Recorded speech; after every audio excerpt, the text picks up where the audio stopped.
RK நகர் இடைத்தேர்தலுக்கு கூட்டணி கட்சியான காங்கிரஸ் பக்கத்திலிருந்து தலைவர்கள் அவ்வளவா பரப்புரை செய்யலையேன்னு ஒரு முணுமுணுப்பு கேட்க ஆரம்பிச்சிருச்சான்.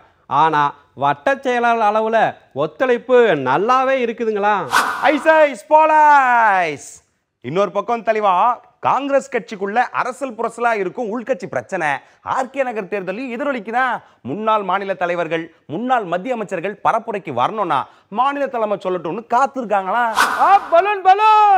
நண்பா, மத்திய அரசோட செயல்பாட்டுக்கு எதிராக மாநிலம் முழுக்க போராட்டம் நடத்தும் போது எல்லா தலைவர்களும் மேடை ஏறினாலும் சில இடங்கள்ல சலசலப்பு வந்துருதான். எல்லாம் மாவட்ட தலைவர்கள் நியமனத்துக்கு முன்னோட்டம்னு சொல்றாங்களாம். ஐயா, ஆர்கே நகர் களத்தில் இருக்கும் தேசிய கட்சியான பாஜகவுக்கும் மத்திய அமைச்சர் வருவாங்களா, தேசிய தலைவர் வருவாங்களான்னு எதிர்பார்ப்பு இருக்குதான்.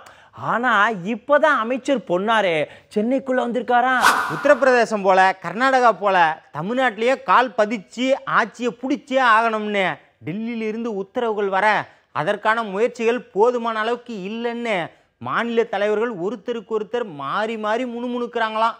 இதெல்லாம் நாங்களாவா சொல்லுறோம், வெளியில பேசிக்கிட்டாங்க.